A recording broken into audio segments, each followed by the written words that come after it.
Yes, people, we are live for the Pole Position Pod. Welcome back to the channel. And it's been a week since obviously we spoke about F1. Obviously, we had a good review last week. Talked about the last Grand Prix, which is the Netherlands Grand Prix. That ended quite well, didn't it? And then today we've got the Italian Grand Prix, the Monza Grand Prix preview. Today I've got a very special guest. Obviously, you might have seen in the chat, Ran, the man himself, has finally made his appearance on AN Sports. I wouldn't say long overdue because short notice. He's here, right away. Big up to you, Ran. Hope you're well, man. Thanks for having me. And Gustia, Liam, how are you, man? Yo. Max Verstappen, the best driver. Guys, I don't think we're comprehending what we're witnessing. We are witnessing genius and greatness on a different scale. This is the man, guys. If you didn't watch quali, Max Verstappen was on pole position, and he wasn't just on pole. He didn't just beat the rocket ship McLarens. He set the fastest ever lap in Formula One history, not in terms of peak speed, because obviously Austria is a quicker track overall to get through, but in terms of overall speed. And he beat Lewis Hamilton's record of fastest lap ever at Monza. So we would just watch history. We watched the best driver ever produce history. So I'm honored. I'm honored to be in the presence of the daddy of the grid, right, Ekevin? Nah. Yo, what? No. Yo, no. Liam. Yeah. Another McLaren 1 and 2. Oh, not McLaren 1 and 2, but McLaren 2 and 3.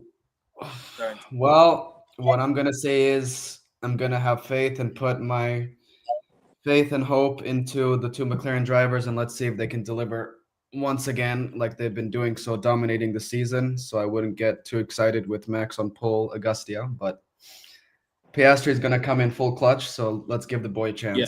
Let's give him a chance. Possibly. Yeah. But guys, on your way, make sure you guys hit the like button. Make sure you guys sub to the channel. Liam's link will be in the title. I think Liam will be uploading videos very, very soon. It's called Liam's F1 channel. I think you'll have a new name for that soon, but at the moment it's called Liam's F1 channel. I'll put the link in the title. And show some love to Ran as well. Obviously, the legend himself in the chat has been cooking with the comments lately, and obviously keeping the chat alive. And I always appreciate it, man. Every single time, bro. Appreciate you, man. Legend. And guys, obviously, we're trying to get to 440 subs. We're 10 subs off. Let's get there, people. Let's get there. But yeah, and I was also an old king today because he's doing an England watch song. So you might want to go to England, watch England watch along. Nah. Sorry. I don't watch along, everybody. Gotta shout out the channel, no African King Academy. Gotta shout out the channel. Oh, 100%. Legend deserves unlimited amount of followers, but I don't buy that, Ekevin. I think the real reason he's not here is because Lando Norris dunked on Oscar. I think that's the real reason, right, Ekevin? Ekevin, I DM'd you. I said Verstappen was going to go on pole, and he did. But I said Leclerc was going to be second, but then you did. Actually, he called it. I'm not joking. I'll even show you the messages if I have to, bro. Like I ain't even joking.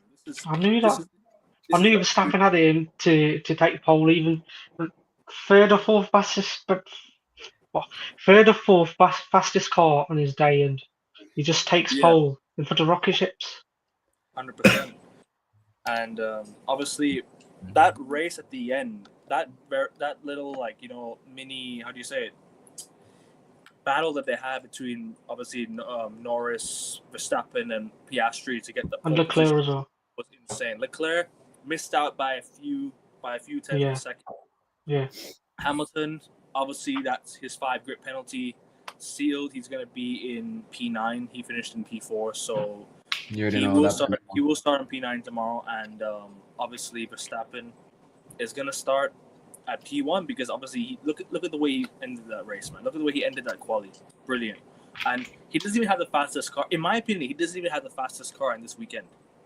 Doesn't he? He doesn't have the fastest car going to the race, but great qualifying by him, right? I guess I'll let you start off first. It's not an opinion, Ekevin. It's a fact. It's an objective fact. That McLaren car is head and shoulders the quickest this season. It's not even close. They are in a league of their own. They're in a league of their own by every condition, by every metric, almost every metric. Of course, there are certain types of corners where they aren't the quickest, but they are up there almost 9 times out of 10. They are the fastest car, and by some distance. They are dunking 30 seconds on everybody else. So when a driver somehow manages to put themselves on pole above both McLaren cars, kudos to them, because it is overwhelmingly driver performance that is the catalyst to doing that. Now, when you talk about Monza, we witnessed, I thought, a fun qualifying session.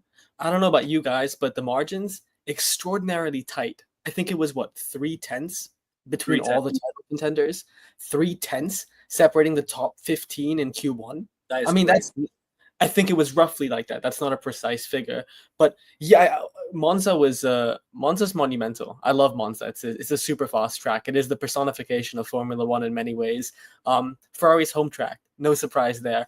But when it comes to tomorrow, obviously you would expect that McLaren are favorites. They are all their runs, all their longer stints, even across the practice sessions this week. They have been the best constructor. They've been the best car. But you never know. Track position is always a gift in Formula One, and with Max Verstappen, the best driver ever, anything can happen. Ryan, I'll go to you next, bro. Obviously, like you called it, Verstappen on pole, and like they mentioned 0.3 seconds. I think he said 0.3 seconds between the top four. Is that correct? The top four was 3 seconds, not top 5. I think from Max to George. That is mad. That is mental. But I want to know your thoughts on how the quality ended, because obviously that was a very, very tight ending, isn't it? Yeah, did you see that Norris nearly got knocked out in Q2? He was 12 seconds away from being knocked out. Yeah. That scared me. That really scared me. I was scared for a second. I was surprised to see that, because Norris is qualifying, although he hasn't got pole in every race, his qualifying pace has been strong. So it would have been a shock to see him knocked down Q2, but obviously Verstappen delivers a lap that he has been doing since Jeddah, Silverstone, Miami, Austria, Suzuka, and now he's on pole at Monza. So 5 pole positions in 15, 16 races when he doesn't have the fastest car. I mean, that's a personification of the talent that lies within. Yeah. Liam, talk to me about that near elimination from Norris, and what do you think he did to sort of pick up? Well, Q2, and to be honest, Ekevin was the scariest qualifying session of my whole entire life. Yeah. I really didn't think that Norris would ace it, bro.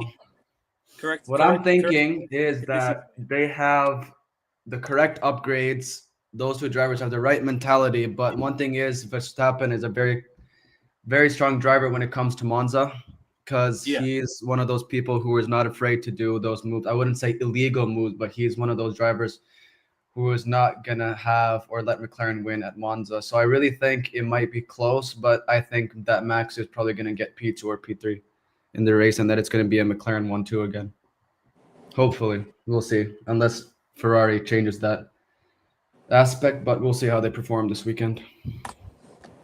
Personally, for me, I just think Max was a lot faster in Sector 2, Sector 3. The only issue with Ferrari was they couldn't pick up the pace in the final few when it really mattered most. Ferrari needed to pick up pace. They didn't have that pace in the final few seconds of the qualifiers, and that's my biggest issue, because when it matters most for Ferrari, they don't seem to, deliver, and that's been the message this season. They've not delivered when it mattered most, and it's evident in races that, obviously not in races but in qualifying as well. This Ferrari car is not as slow as people think, but the drivers really need to finish the races much stronger than they do. Because if you go and look at, I'd say, Q2 towards the end, Lewis Hamilton was almost in the drop zone. I'm sure you guys remember that. He barely escaped elimination. Also him, Lando, I think with Alex Albon, barely escaped elimination, if I'm not mistaken. So that's just what it is. I don't think Q2 mattered most. It was Q3. Q3 was the one for me, and I didn't think Ferrari had it in them to get over the line. Yes, me and Auguste were chatting earlier. We said that the car earlier, the Ferrari car earlier, was not as slow as people think. If you actually look at it from the perspective of what we looked at it, the car was actually quite fast. It was actually quite fast if you look at it, but compared to obviously the McLarens in tomorrow's race, they ain't better than McLaren. They ain't better than Max Verstappen. we shall see how the race pans out tomorrow. But yeah, like I said, still very, very poor qualifying in my opinion. I think they could have done a lot better. I think they underachieved in this qualifying. If you know what I'm trying to say, I say the result was very underwhelming. If you put it that way, the result was definitely underwhelming for sure. Because it could have been a lot better. It could have been a much higher finish for Ferrari. I think it should have been at least a podium finish for me. I think they had it in them to get into the podium, but they just couldn't finish. They just couldn't finish strong. I want to know your thoughts on Ferrari, guys. Ryan, I'll go to you first. Obviously, Ferrari, you mentioned as well, but I want to know your thoughts on the final two qualifiers. Obviously, Q1 doesn't really affect the Q2 and Q3, but Lewis Hamilton barely escaping elimination, and then going on to finish. I'd say obviously he had to finish P9 because of the grid penalty. Grid penalty, yeah. Yeah, the grid penalty. I want to know your thoughts on qualifiers, man. Just give me your Ferrari review of the qualifiers. Did you see Leclerc's last lap in Q3? 3 yellow sectors. I mean, that is just unacceptable. Yeah. Leclerc, we've hailed him when he got pole in Hungary. We hailed him as being able to exploit the maximum out of the car and to finish 2 seconds ahead ahead of both rocket ships in qualifying. And he had pace in Hungary, but today we just saw Ferrari. They weren't up to the task of achieving pole position or even qualifying on the podium. So I think it's dire if you're a Ferrari fan to see a performance like that in Monza. Hamilton nearly falling into drop zone. That isn't good. And he's got a slap on the wrist as well with a 5-place grid penalty. That's not good enough. And obviously, Ran, you and I spoke on chat that the rear wing was very, very thin. Yeah. I don't know if you saw in Silverstone, but Red Bull ran the Monza spec rear wing, the same rear wing they used today. They ran it in Silverstone to get the maximum straight line speed, and that's what got him pole in Silverstone. That's what got him pole in Monza today. Oh. But obviously, if it rains tomorrow, it's unlikely. I don't think it's going to rain in Monza tomorrow. But if it rains like it did in Silverstone, then that's going to be detrimental to Verstappen's race, and that's why they ran the Monza rear wing in Spa in qualifying, and then they ran a rear wing with more meat on it in the actual race. Do you think that played a huge part into as to the results today, as well, or do you think it was just more to do with they wanted to try something different and see what works out? I think that. Yeah, McLaren were running skinny rear wings as well, but to get a pole by 0.077 seconds, that's 700ths of a second. I mean, that's quite a big margin if you think about it. If it's a rocket ship, you see that he's delivering peak performance out of that Red Bull. And I think that McLaren, Norris, he did well to recover the situation after nearly being dropped out in Q2, but pole, if you got the fastest car, pole is good. And you haven't got a pole, then that's going to be playing in your mind because you got to deal with Verstappen to turn one, and you saw what Verstappen did to turn one a couple of years ago, 4 years ago, when he sat the car on top of Hamilton. And I think Norris is going to be scared of that. I don't think his head is built to deal with contesting with Verstappen to turn one at Monza. Augustia, you guys want to add anything to that? Yeah, first off, big up Joseph Risbro. Thank you for watching the show, but I hope you have your phone open because you should take notes. Take notes on what Renvier just did. That was articulate, top tier analysis. Something that you don't have, bro. So, Risbro, you should learn from the best, okay? Learn from Renvier because that was legendary. Now, on to everything Renvier said. I completely and utterly agree with you. Which, as you know, that sucks from a content perspective because you always want the contradiction. You always want the dispute in the debate. You're right. Tomorrow will be interesting. Obviously, last year Leclerc won from 4th. He's starting 4th. But I don't think that's much of a good omen when you consider last year we didn't have a McLaren rocket ship. And the deficit in pace as we do this year is significantly different. You mentioned Max and Lando, and you talked about Lewis and Max, their incident in Monza in 2021. I'm not even sure we would have that chance to have an incident like that. I think you would know more than me. It depends on the pit stop strategy. So I don't know what that would be specifically. But also the delta, the difference in pace between that Red Bull car and that McLaren car is astronomical. Like course, yeah. Max is very good. He's the man. In my opinion, I think we both have said this. He's the best driver of all time. Not the greatest, but the best driver of all time. But he's the man. He's not the Messiah. He's not God. That McLaren car is a rocket ship, as you said. So I think the first few laps will not be as important for Lando. It will be more important for Oscar Piastri. It will be more important for Oscar Piastri because starting third, and if Max and Lando can stay ahead of him in the first stint, then Oscar Piastri could be in some trouble unless he subverts the status quo and does a one-stop. So I think tomorrow will be interesting. But apart from the top three, Ekevin, I would find it very stunning if Leclerc or Russell could produce an upset. And speaking of George Russell real quick, I don't want to segue. George Russell in that conversation. I know it sounds a bit like... I know it sounds disrespectful. I wouldn't put George Russell in that conversation tomorrow. I just don't think he has the car to overlap Verstappen. And you even saw Kimi Antonelli in qualifying. You could see that he couldn't get higher than 7th. He was struggling in qualifying, Kimi Antonelli. He was struggling. He was also struggling in Q2 and Q3. He was struggling the most. You could see in the last sector he messed it up. Yeah. He couldn't. Where do you think he messed up though? Like, what do you think was the reason? I'm not saying he messed up, but in general, you can see that Mercedes don't have the car and the setup that Red Bull and McLaren do. They're not confident enough with the wing spec that they're using, like Red Bull and McLaren are. But what I think Russell, if he's lucky enough, maybe if there's a safety car or a DNF, maybe he can pull something off. But for Kimi, I don't think he's gonna be in any luck at that point, unless he does something, a miracle happens, but I don't think he can perform that much. Maybe top 5, top 6, maybe, but I don't think he's gonna make top 3. That's for sure. Big up to African King Academy. You guys go sub to his channel as well, people. African King Academy. He's left his prediction here. He couldn't join today because of the England watch along, so make sure you guys go check his channel if you haven't done so already. Dark horse. 1 second. I don't want to. Yeah. This man. Wait, Ekevin, can you pull up King's comment real quick? Yeah. This man is the definition of a hater. Even when Lando Norris outqualifies Piastri, you put Norris on P1. What are you doing, bro? This man. That's crazy. Lando Norris in the top. He put Piastri only, but if you would have put, he's not gonna put Norris for shit. He put Leclerc above Lando. That's just Dark horse Bortoleto and Hamilton, and he excluded Norris. Bro, it's Norris's revenge tour. Last week, what happened stays last week. What happened in Netherlands stays in Netherlands. No, that was the best Grand Prix of my life. As a McLaren fan, that was the best Grand Prix of my life. Why? As a McLaren fan. What? Because Ferrari didn't perform well. They crashed. That was the best day of my life. So I knew they would win. I knew the one thing is I knew that they wouldn't win. If Leclerc if Antonelli would not have attacked that Ferrari like that, then Leclerc would have gotten a chance. No, but Mercedes detrimented your driver's race. Yeah. It was a Mercedes problem. Yeah. The engine went pop. He's a young man.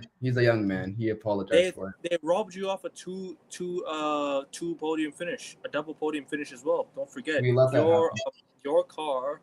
Your second driver got DNF as well. I say second driver because he is your second driver this year. Yeah, second. Yeah, I know. He must be. But 1 second, Liam. I want to ask you something. You're a McLaren fan. Oh, sorry. Yeah, please continue. Go on, first.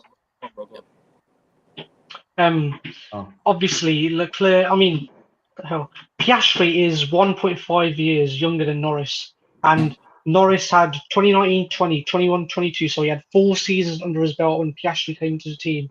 And Piastri has usurped him this season. Last season, Piastri didn't have the maturity to challenge for the title, obviously, the fastest car. That's why Norris finished second in championship standings. But this year, Piastri is on another level. But obviously, it is no disrespect, but it is the car that is doing the work for him, obviously. But Piastri is outperforming his teammate and getting race wins in a car where his teammate was. They decided that he was going to be the favourite this year after Piastri finished 9th in Australia and Norris won that race. Everyone thought it was over, but he's clawed his way back.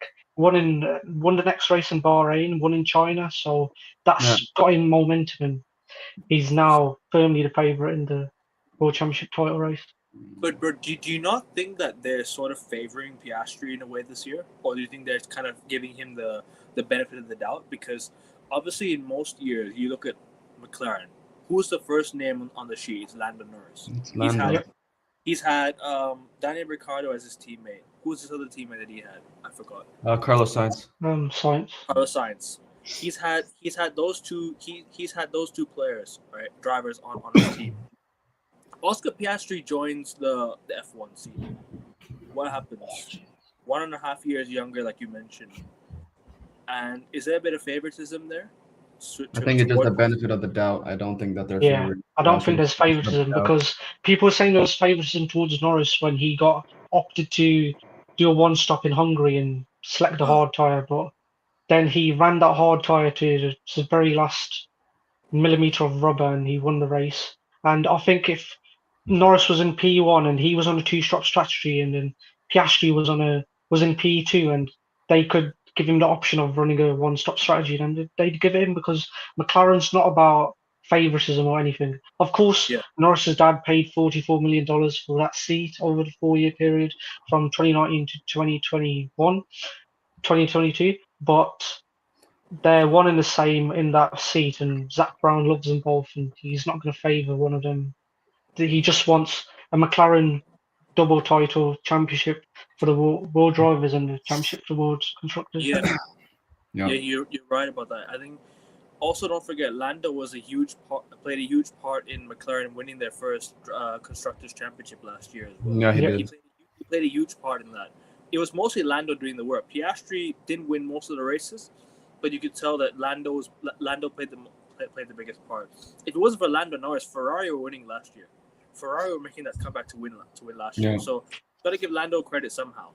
But this year, individually, Piastri has been line day clear. Yeah. Do you remember last year in Abu Dhabi when Norris crossed the line at Abu Dhabi? He said, "This year's our year. Next year will be my year too." So he was anticipating that Piastri wasn't going to be as good as he is this year, and that he'd get an easy title fight where his teammates know to be seen and he's winning every race. But obviously, it hasn't panned out that way. That changed. I mean, well, one thing is, what do you think is going to be important going into the race for the top 3 teams this weekend? Do you think is it going to be set up, or is it just going to be how they drive this weekend to prevent anything bad from happening? Ranveer, what do you think? Is it the setup? I think it's going to be a combination of setup and strategy because Ferrari last year, they ran the hard tyres to the end of its lifespan when Leclerc won in Monza last year. And Piastri was quickly gaining on him. If that race was a lap or two longer, then Piastri would have won that race. But this year, I can't see that. And that Ferrari doesn't perform well on hard tyres, so Ferrari won't have the option to do that. Red Bull might, and McLaren will, because their tyre degradation is much, much better. Their tyres wear out much less than the other teams. So I think McLaren have the benefit of the tyre strategy, but Red Bull have to weighing in on that skinny rear wing and just try to go to ride into the sunset to try and win the race. Yeah. Touche. I'm so sorry about that, guys. I just saw Ronaldo score an absolute banger, so I had to... Ekeven, we're doing it. This guy. I don't. Yeah, I'm sorry, Liam. Their priorities. The channel is so important, but Ronaldo's more important. He transcends the channel. Ronaldo, like AN Sport. This is what we have to deal with on a daily basis, guys. No, I'm just kidding. I had to put up with you on a daily basis, bro. Man's in my chat every single day, bro. I mean, we can switch the title of the stream and just do Cristiano Ronaldo review of the game. No. Real quick. We'll do Liam's F1 channel. Yep. Yeah, real quick. Ranveer, I agree with everything you said. Although I'm not sure how much of a problem degradation is going to be tomorrow. If I'm just collectively dissecting or coming up with a consensus of all the team principles and what they've said, it seems like deg is not going to be a high of an issue. Yeah, but in terms of history, like in Hungary, that Ferrari did not perform well on those hard tyres at all. So it was just a Ferrari thing. Okay, if you were specifically referring to Ferrari in that compound, you're 100% correct. But if I'm looking at it holistically across the entire grid, I think it's more about circumstance. Safety cars, pit stops, those are going to be the key components, and obviously pure pace as well. Yeah. But I don't know, Liam. Can I just ask you a question? Sure, go. I know you're probably not going to want to focus on this, but I think it's worth mentioning it. Liam, you're a McLaren. No, don't worry. I'm focusing. Don't worry. You're looking at. I'm here. I have my notes on the stream. Liam. You said last week in Zandvoort was your favorite ever race, correct? For McLaren, yeah. This disgrace. So you're telling me you prefer a race where you're supposedly... I gotta say, one at a time, guys, not two people, guys. One at a time. That's a disgrace, by the way. 100%. This guy is celebrating Lando Norris getting a DNF as well. Don't forget. I'm just Why saying. do you think I support Piastri, bro? Piastri is a fan favorite for me. You support McLaren, my G. Yeah, McLaren. So you, as a McLaren fan, if you were the McLaren team principal, which is something you've obviously aspired to be, you're more satisfied with your number 2 driver or tied number 1 driver DNFing over a 1 and 2. I mean, you guys finished 1 and 2 in Spain, right? Piastri 1, Lando 2nd, and you prefer Zandvoort to Spain. That's just bizarre. In my opinion, that's oddly bizarre.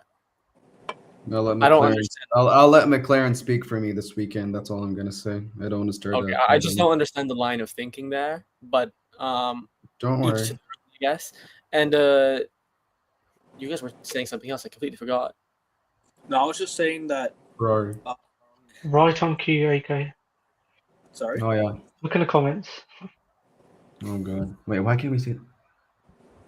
Best McLaren race in Zandvoort. I mean, he's that's what I'm talking about, King. Yes, sir. That's my boy right there. No, I'm kidding. King, you are a legend. You know what, King? You've earned your mantle because you're the king of hating Lando Norris. Nobody comes close on that one. You're on your own.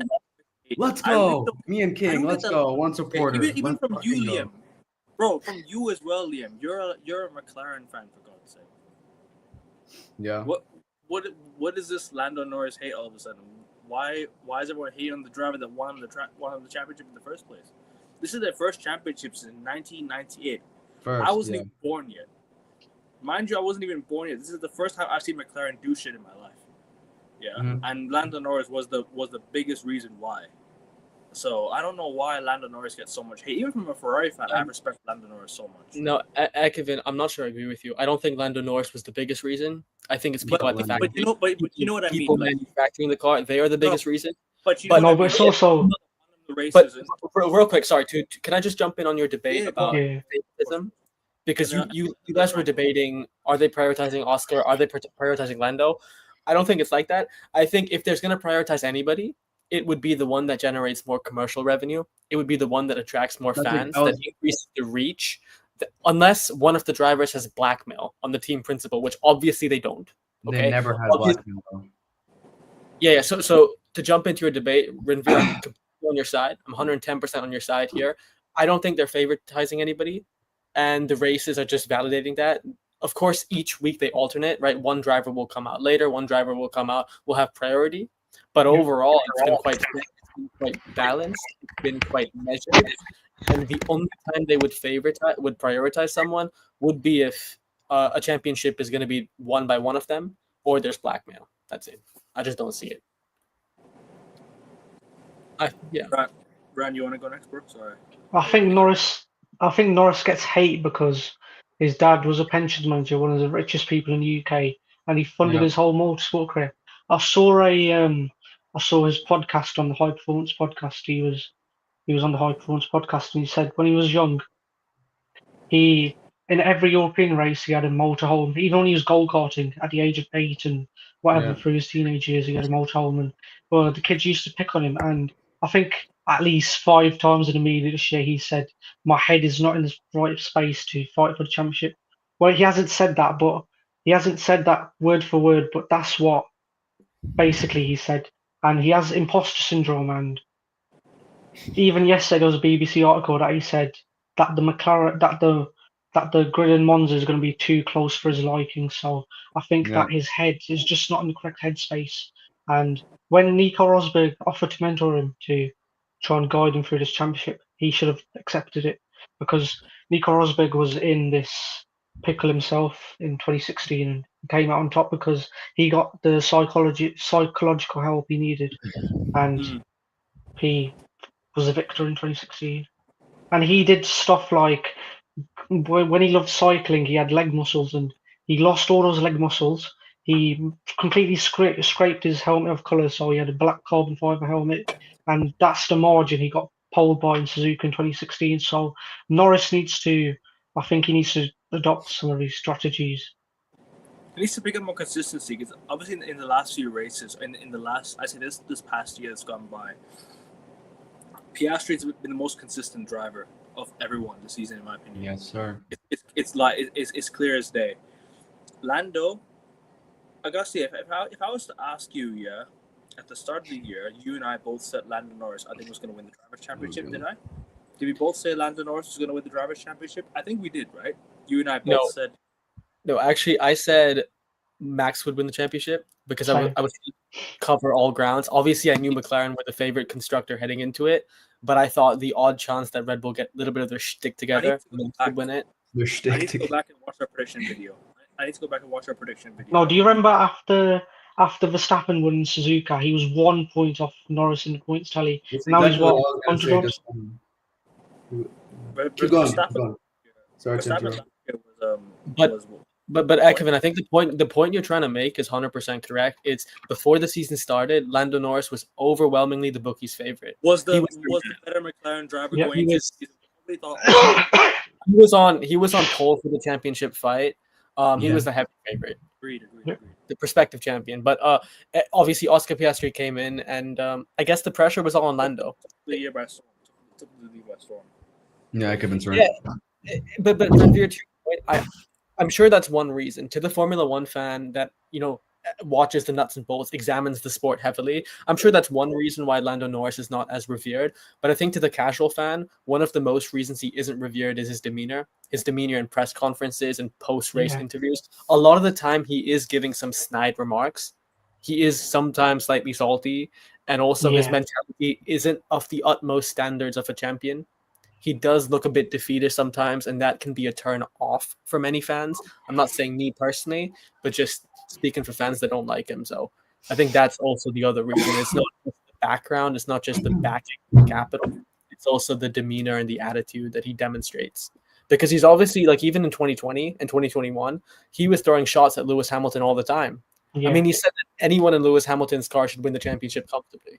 Yeah, and obviously last year in Zandvoort when he won the race, which was remarkable, by the way. Overtake early, won the race by 20-30 seconds. And look at this one. He was taunting Max, which some would say taunting is great for the sport, but you don't want to rattle and demonize someone to the extent that he did. So I guess if you give some hate, you got to be able to take some hate. Wow, that was wow. Like last week in the interview when he said, "Oh, I'm not thinking about Formula One right now. I just want to go and have a burger."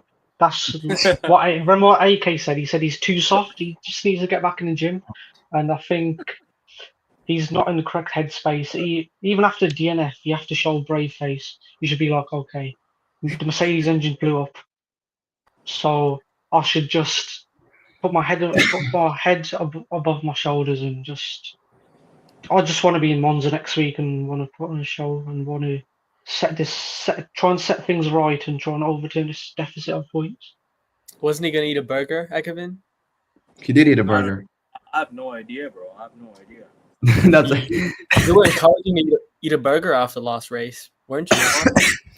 Yes, Tifosi05. Good to see you. Even Charlotte. Legend. Tifosi, let's go. He's no. Look at it, guys. Look at his profile picture. He's no longer the Tifosi. He switched allegiance from the Tifosi to Verstappen season. Oh my bandwagon. Sorry, I had to say that. Liam calling someone a bandwagon is like the definition of hypocrisy. I'll try to give you one reminder. I'm going to give you one reminder. Watch. The irony of this man right here, to call someone a bandwagon. The irony. Supposed to pick the right driver. It's like, guys, Liam calling someone a bandwagon is like. I'm gonna piss Ekevin off. Look at this. Let's go. Sorry, guys. So you were next Real Madrid when they win the Champions League or what? No, I'm sticking with PSG. Nice. Yes, sir. That's what I'm talking about. Yes. There we go. Which season was that? Was it last season? Last season? Yeah, that's last season. Yeah. Yeah, I recognize that. It's a replica. It's not even real. It's a replica. It's a 1-to-1. Ekevin, I think he'll go Arsenal this season, Liam. Max and this guy's kind of like Max Davies right now. When they win the Champions League? No, then I'm gonna stay quiet and stay a PSG fan.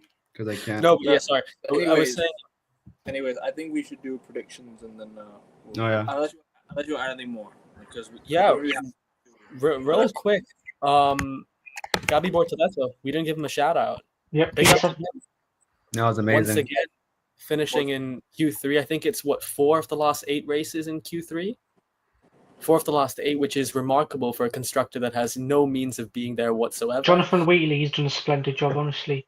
It was meant to be a transition year, so nobody was batting an eyelid what was happening at Sauber, because all the facilities, everything's going to change next year when Audi takes over. But Jonathan Wheatley, he's trying to make the most of 2025. So in 2026, the transition, when the new logo, new everything comes in, it's just going to be as smooth as possible. And he's making a constructor that was scoring 0 points until Qatar last year, was it? He's doing a brilliant job, honestly. Yeah, and real quick on one, you're 100% right, but I'm not just glazing. We have to give Max some credit, because he did give Gabi Bortoleto Q1 or Q2. He did give him a very invaluable toe, so kudos to him. But yeah, real quick on the Audis or Kick Sauber, whatever you want to call them. Gabi Bortoleto, I don't think his performances should be understated. I know Kai Talks is obviously his representative. I know he glazes him a lot, but I think it is justified praise and justified praise, because Nico Hulkenberg is no slouch. Now, everyone's going to say after Silverstone, that's a popular thing to say, but I said it last year. I think he's the most underrated driver on the grid. He has been carrying the load, the hard and heavy load at Haas for the longest time. Last season, the seasons before, he was the one doing the heavy lifting. He was the one getting them into the points. He was finishing 10th and 9th on the cusp of the points in and around it. So, just a question real quick. Do you think they should have made the most of having wet tyres at the start of the race in Montreal last year? Do you think they should have won that? Sorry, right. You said Monza last year? Montreal. No, Montreal came. When Haas were on the wets and then the rest of the grid were on intermediates, but they came that was a disaster. I think intermediate is fair. I think intermediates is fair. I think you could go either the wet tires or the intermediate tires. Well, it depends on the track temperature. To answer his question directly, I don't know, because I don't remember the outcome of what happened. You'll need to remind me of what happened there specifically with Haas. Go back and watch the review, our race review. Augusta. I think they were running P1 and P2, then they came in for a pit stop, then they dropped down right in the order. So then logically they should be on the wet, right? Because the worst case outcome of the wets surely isn't the worst case outcome of what did happen. Yeah. Right? But to your point that Bortoleto is going to be one of the drivers in Audi's new program, people were giving him stick because he's a brand new to the grid, and in his second year he's running for one of the biggest marks in motorsport history. When you look at WEC, Le Mans in WEC, but Le Mans, they've won a lot in Le Mans. They've won a lot in the World Rally Championship. They've won a lot in Dakar Rally. Yeah. I think they won Formula E at one point as well. So Yeah, they did. Yeah, I think he won the Formula 3 Championship and then the Formula 2 World Championship in consecutive years. So I think Bortoleto should be given a lot of praise. What was he? 100%. You anything, bro? Liam, I think he was calling on you. Yeah, yes, I do. You want to add anything, Liam? Well, apologies for cutting you off, Augustia, but I just No, want it to was. say that. Please, it was a. Dude, don't apologize. It was a tremendous question. Like, thank you for it. Yeah, It is 110% W ball knowledge or wheel knowledge. Liam, you want to add anything, bro? No, I'm just gonna wait for predictions because I already have my predictions ready. I have some notes that I added. I'm gonna say my predictions. I'll just wait. Can I add something? Go on. Please be nice. Wait. Be nice. There we go. Okay. Not about you, Liam. Don't worry. Not going to talk about you. I'm not interested in talking about you. I'm not interested in talking about you. You're good. I'm not interested in talking about irrelevant people, so I'm not going to talk about Whoa. Okay, that's what I'm talking about. But real quick, Isaac Hatcher. These two go at it every single show. Don't worry about it. They go at it. Yeah. Hey, and to those watching, by the way, if I'm joking, it means like we're close. Like all of us on this panel, we're joking because we're close because we respect each other. But I'm not gonna break the fourth wall here. Sorry, Isaac Hatcher. Congratulations, man. I know you were out in Q1, but the fact that this is your first Q1 elimination, 15 races into your rookie year, is remarkable. in that Racing Bulls car that has had more times than not potentially the chance of being out in Q1. The fact it's taken him 15 races past the summer break into Monza is truly remarkable. The fact that he got a podium before his first Q1 exit, and this exit was, by the way, I guess lack of prep, also lack of pace, lack of prep. He did make a mistake, as he self-admitted to, but kudos to him. I mean, Hadjar and Bortoleto have been by far the best rookies, and it has been a joy to see, and the future for them is super, super bright. Super.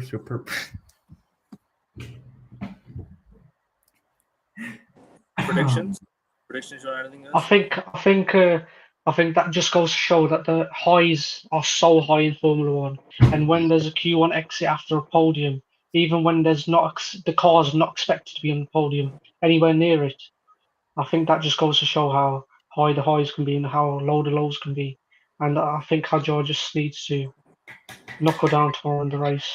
Yeah, I think it was just a blip from Isaac Hadjar. I think he'll bounce back next race. The problem is like, it's your rookie season. You're not always gonna get, every single race perfect. You're not always gonna be perfect every single race. First Q1 elimination that Augustia said, that is remarkable. Can I just say something? Truly, like fair play to Isaac Hadjar. At the start, I had Kimi as my rookie of the year, but you know what? I've completely switched. I think now it's gonna be Isaac Hadjar. I think in that Racing Bulls car, like, you don't expect to get many results. You don't expect to get much, right? Obviously, the pace of the car, the level of the car that they built, bro. That is fair play to Isaac Hadjar, because we spoke about, obviously we spoke about the at the start of the year, we spoke about Yuki or versus what was Liam Lawson in the Yuki and Liam Lawson, in the rookie year in the Red Bull car, bro. There should be a case for Isaac Hadjar to be in that as number 2. There should be a case. There should really be a case for Isaac Hadjar to be the number 2 now. I think he genuinely might be ready for that number 2 seat. Like, I'm not even trolling. This is his time. He has to prove from now to the end of the season. He has to pick up consistency from this race to next race onwards. Get a good result this race. Don't need to be in the top 10. At least get top 13, top 12 finish. I think in my opinion that'd be a good race for him. And then next race, bounce back, and then we shall see consistency from here on now. I think if he can pick this up going forward, he could be Red Bull's number 2 driver with Max Verstappen for a couple of years. Because like Augustia mentioned, Max is going to stay at the Red Bull cars in next year. Isaac Hadjar learning off Max Verstappen in that number 2 seat will be so beneficial to him and for his career. You being alongside that number 1 driver in arguably the world, Max Verstappen is the best driver in the world currently. Mm-hmm. Imagine learning off him in your second season already. That is, for me, give that number 2 seat to Isaac Hadjar. Seriously, give it to him now. I genuinely think he might just be ready. So yeah, like Augustia mentioned that, and obviously in terms of Mercedes this week, I don't think they've had the pace. I'm not impressed by their performance, honestly. I'm not impressed. Yeah, I think like you mentioned, Liam, as well. Kimi struggling in was it Q1, Q2? Not just Kimi, just their car and their performance, and I don't even know if they have any upgrades on the car this weekend, or their setup choice is just, I don't know. It's very questionable. You can say I'm lost for words. That's how disappointed I am with them for qualifying, but we'll see. Also, did you see another Q1 exit for Colapinto? I think his time at Alpine's done. I don't think they're going to replace him from now until the end of the year, but they're going to keep him. There's going to be another guy in the seat. But all the Estonian, I didn't realise there were so many Estonian people in the world. They're all saying, as an Estonian, I want Paul Aaron in the seat. I never heard of Paul Aaron before. Not going to get that seat. He's going to go to F2. I think he's going to F2. No, I only heard of Aaron Paul, the Breaking Bad guy. This guy, bro. It's the only one I heard. Who do you think it's going to be then? But like I said, like we saw in the news, Gasly's contract is extended to 2028. Yeah. So whoever's going to get Colapinto's seat, it's going to be in my favor. I know there's nothing to do with Alpine, but what I want to see is Ollie Behrman in Ferrari at some point, like maybe 2027, 2028. I want to see that. I'm only going to say one thing: Saudi Arabia, when he filled in for Ferrari that race, that was a masterclass of a race from Behrman. Ollie Behrman. Yeah. He He is 100% His the neck higher. was bobbing like this in Saudi Arabia. He's already Ferrari's reserve driver, I think, anyways, isn't he? He's a reserve driver. Yeah, he's a successor to Lewis Hamilton for sure. Yeah, like so 100%. He can definitely drive. Yeah. Lastly, before we close out, I want to talk about the Williams. Obviously, Alex Albon and the Carlos Sainz. Oh yeah, he did. Real quick before you close out, what do you guys think of Williams this weekend? Of Williams. Wait, Williams. Williams, yeah. Slow start. Do you think slow? Not a good ending. All I'm gonna say, just a slow start for them. That's what I'm gonna say. I'm not. I mean, it's hard to say. I don't know how to explain it. I'm lost for words. I'm not sure how to explain it for them. I can really quickly. I think disappointing. If you watched practices or at least saw the outcome of it, you saw how high Carlos Sainz finished. Yeah, like we were talking about it. I was saying, hey, end the season. That was the best result. Yeah. I think a couple times he was in the top 3 or within the periphery of it. Yeah. I mean, the first practice and session. Then I dropped down so fast. Yeah, Ekevin, it was a wet dream for you, right? You got your Ferrari one. My. And you got Carlos Sainz third. Bro, chup karo, bro. This is an. That's the best result. So yeah, I mean, of course it's underwhelming, but as we all know, James Vowles did say, big up Monkey D. Luffy. That's W knowledge. Monkey. But no, as we know, James Vowles did say that 2023, 2024, and 2025 are all experimental years. You can do whatever you want with the cars, guys. Albon and Sainz, you can break the cars. We just want to tweak the car, tweak the setup, understand it to the best of our abilities before next year when we have that flourishing Mercedes engine that is expected to be the best of the best, the creme de la crop. It's not gonna be. And then we are acclimated with the car. We are acclimated together as a collective, squad, staff, shareholders, factory, whatever it is. Come next season and the year after, we can potentially be competing for podiums, race victories, and dare to say, championships again. So I think for Williams, it will be disappointing, but results aren't the priority this season. The same with the majority of constructors, right? Unless you're McLaren, even McLaren to an extent, you probably checked out. You've probably half checked out and you're focusing on the new regulations because sure, every place matters. Of course, right? There are millions of dollars at stake, whether it's 7th to 8th place, millions of dollars are at stake. 11 million, yeah. Exactly. Yeah. It is invaluable. But at the same time, you're not going to jeopardize your future either because the new regulations are where everything is at. So that's the currency of the sport soon. But I think science is invaluable to Williams inside that team because the engineers of Williams, they said that Sainz is just an extra engineer, that he understands the underpinnings of a car and that he can help. But I think tomorrow Sainz is going to finish outside the points and I can see Albon finishing 8th or 9th because Albon has been on it this season in terms of beating his teammate. Yeah, and Ranveer, that's to be expected, right? Obviously, because Sainz is new. It's almost a completely different team and setup and manufacture and engine for him. He's only got to work with what he's got. He's only got to work with what he's got. He doesn't have the car, the pace. Carlos Sainz is a very exceptional driver. He's a very good driver, so he's only got to work with what he's got. And to his degree, I think he's done quite well in it as well. I think he's had a decent first season with Williams. Obviously, I felt that he could have gone to a better car, better franchise. But honestly, he's done decent with Williams. It's hard to really fault him. It's hard to really say, oh, he's been Why do you think he signed with Williams? Sorry to interrupt. Why do you think he signed with Williams in the first place and just left F1 and just didn't? Apparently he was offered. Sorry. Go ahead. No. Yeah, apparently he was offered contracts at Alpine and Mercedes offered him 1 + 1 year deal. So then he, for stability, he just chose Williams because they're on the up now.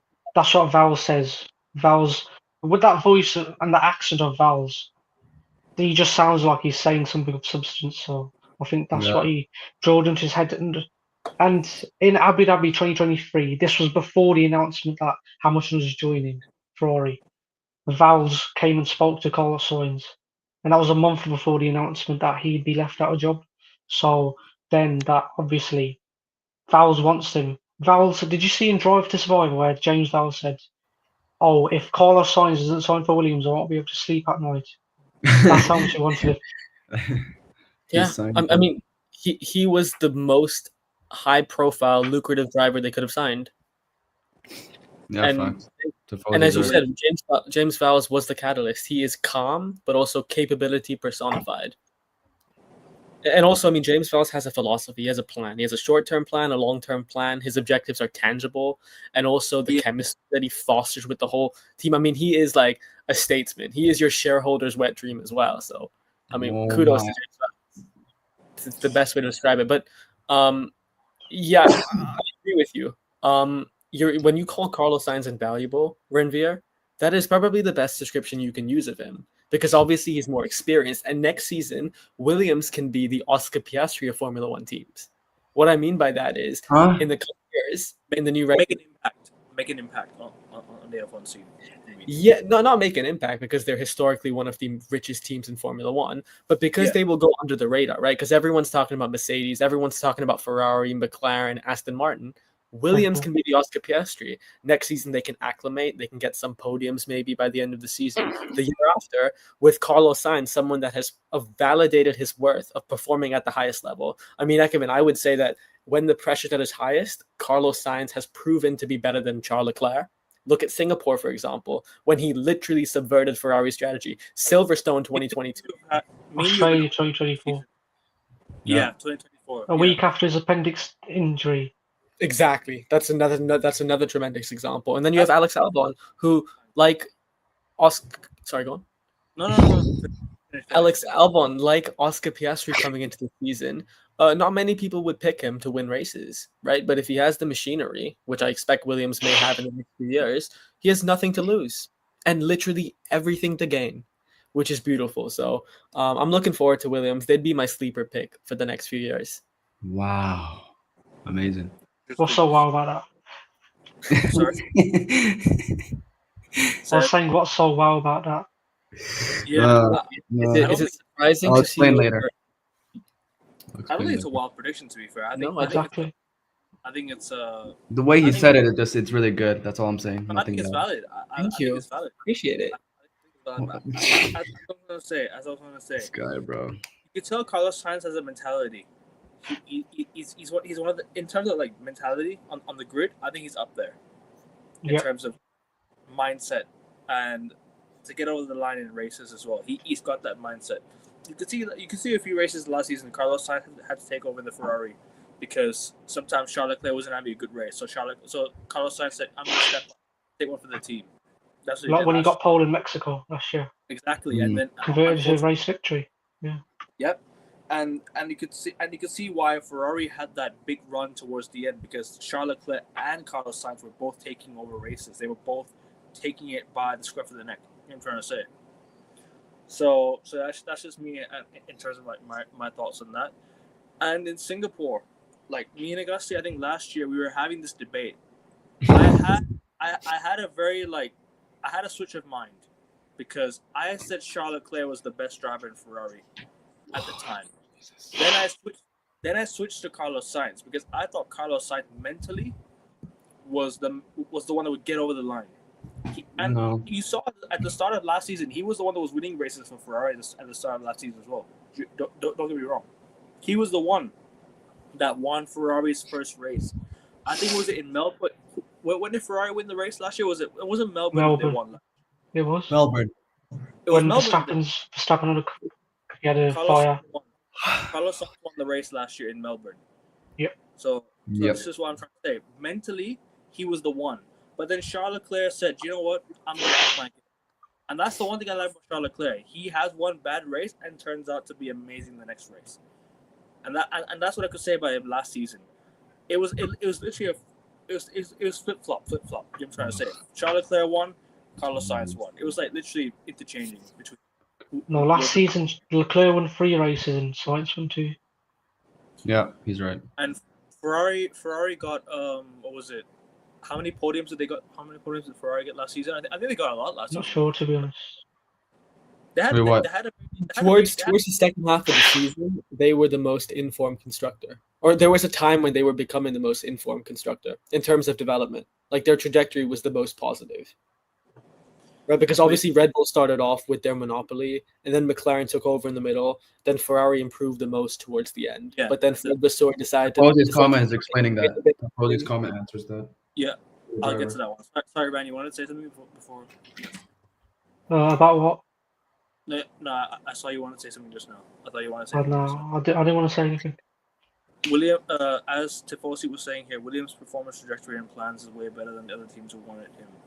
Maybe that's why it's the planning, it's the strategy, and I think the team ethic. I think that's why he wanted to go there. I think it was a positive vibe in the Williams garage. That's why maybe he said, you know what, I'm gonna leave Ferrari. I'll go to the Williams for a bit. If a bigger team wants me, I'll leave. Because Carlos Sainz, I think he's always up for a new challenge. Carlos Sainz. Yeah, Ekevin, if you want a direct comparison, and Renvier, I think you'd agree with me on this. Williams are like Arsenal. They are literally like Arsenal. Yeah. They're like Arsenal from a couple years ago, a team with history, a team that's dominated before, a team that has legends from the past. But today, a very young coach, a very respected coach, James Vowles, who worked under Total Wolff, and then obviously the Niki Lauda connection there, Mikel Arteta, Pep Guardiola, and then Williams, who have a lot of cash, a lot of capital behind them, a decently sized group of fans globally. Like Williams' project compared to Alpine, which, guys, can any of you tell me what is Alpine's long-term objective? Like, how do they intend on making it back to the top? I'm not sure. It's a lot foggy compared to Williams. They're just gonna contend for the midfield. They're not gonna go for anything higher than that. They're just gonna try to fight in the midfield. Exactly. So, like, unless you're Fernando Alonso or someone who's just Hulkenberg, for example, your ambition isn't to make it to the. You're not at that young Hulkenberg as well. Oh yeah, Hulkenberg as well today. I had a very decent. I've seen it. Very, very decent Q2 and Q3. As Augusty, I think mentioned kicks Hulkenberg. Yeah, you didn't see it? Yeah, Hulkenberg. Yeah, Nico Hulkenberg. Yeah, do you remember at one point he was doing like a faster lap than one of the Ferrari cars. I was surprised by that. I was like, oh my God. I mean, with track evolution and things like that, you're going to have faster times than some of the faster constructors, but it's your end time that's the most important. And Bortoleto made it into Q3. Hulkenberg didn't. How much did Alpine pay for colour control? Was it 15 million, the release clause? 15 million quid, that is a lot. It was only 15 now he's wasting away. Last year he finished he finished P11 in his first race at Monza, and he was challenging Albon in qualifying. But this year he's driving like the Alpine car is made of glass. And Flavio Briatore, he has that factor. He match fixes. Remember the PK Junior incident in Singapore 2008. So I think when Sainz saw Briatore, he thought this. You mentioned in that, actually that day, PK Junior and the Ferrari. The lawsuit. Yeah.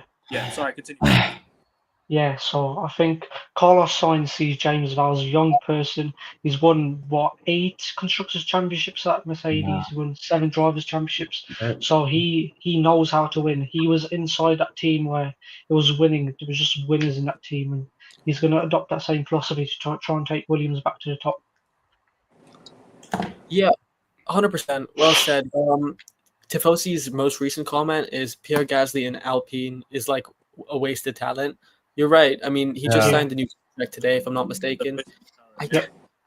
I understand spots on the grid are very scarce, and there are not many options available for him, but I'm not sure why you would commit to a long-term future at Alpine yet. It just, to me, doesn't seem like the most logical thing, and it just keeps you binded in a contract whereby if another team wants you, for example, and the options are between you and someone of a similar stature, that other someone might be cheaper because they're towards the end of their contract. So Pierre Gasly, where would Gasly go if he leaves Alpine, if he decides to leave and stays in F1? Which other team would he want and say, okay, that's the team I want to go to? It's fair. It seems like it's the right decision if he doesn't want to be with Alpine before his contract ends or after his contract ends. What do you think is going to happen? I mean, it's open for anybody.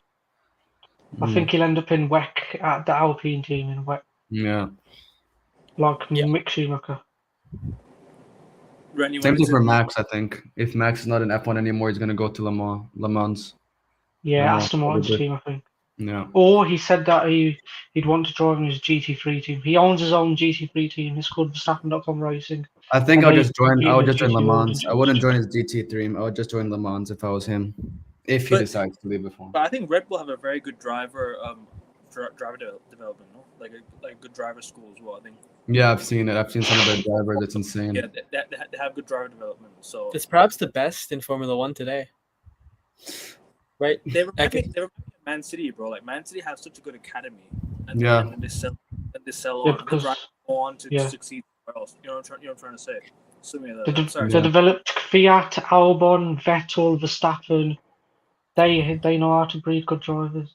Yeah. But obviously, what happened to Kvyat and what happened to Albon Yeah. and Gasly when they got kicked out of the Red Bull seat, I think that's just what happens when you have Verstappen as your teammate. He can break you because the Red Bull car is further forward, fastest on grid. And when he's putting on pole, if you're Snowder or Lawson, you're like, what am I doing wrong? But it's just a driver factor that just breaks his teammates. And I think if Hadjar goes into that team soon, before the end of this year, before next season starts, I think that could weigh on his mind, play on his mind. As Tifosi says here, Carlos Sainz is a better overall driver. Leclerc is a better Ferrari driver. I actually kind of agree with that. You know, I wouldn't. Okay, I wouldn't disagree. I would maybe disagree a better overall driver, but better Ferrari Right, driver. okay. 100% agree with you on Leclerc. Better Ferrari driver because Leclerc has been there longer. He's been through the Ferrari. He's been in the Ferrari seat longer. He knows what it is to race a Ferrari. Like me and Gasly had this chat earlier in the season. I said, actually, me and King had the chat earlier in the season. We said that. And shout out to King. No, we're gonna wrap up. We're gonna wrap up in a bit, bro. Gonna wrap up. So I'll see you. I'll see you on the review show tomorrow. As me and King had this debate at the start of the season, I said that Leclerc would be Ferrari's #1 driver going into the season.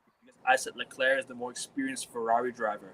Lewis Hamilton is the better overall driver, 110%. I'm not denying that. But in terms of Ferrari seat, It's Leclerc. Leclerc's been there longer, so he's the #1 Ferrari driver. If you ask, like, if you put it that way, that's what I said at the start of the year. I understand if people want to say Hamilton is, but in terms of leading Ferrari, in terms of like who's been that Ferrari driver, it's obviously Charles Leclerc. Like he's been that #1. He's gonna be the #1 Ferrari driver because of the experience that he's been through, the pressure that he has to go through in that Ferrari seat. Because once you drive a Ferrari, that pressure is gonna mount. Like and Leclerc had to put up with a lot of pressure in his recent years in Ferrari. So that's all I can only say about that. But Randy, you want to say something, bro? Leclerc next season will be at Ferrari for 8 seasons, and Schumacher's had the longest streak. I mean, longest tenure at Ferrari. He was there from 1998 to 2006, and I could see Leclerc passing that. Leclerc, he won't have won any constructors' championship or any world drivers' championships, and when 1998. 1998 to 2000. No, Okay. wait. Hold on. Renvir, what do you mean? He would have won one. Next year, he would have won one constructors, right? By then, he'd be a champion. Come on. No, it's not gonna happen. Okay. Yo. Back me up. Let's have the faith. Optimism. By next year, he'd be a constructors champion. Come on. I By Lewis next Hamilton, year. Charles Leclerc, write it down. I can't see it happening. all I can say is I pray. All we need is prayer. I think we need more than prayer. Did it again. But yeah, sorry, Ryan. Continue, bro. Continue.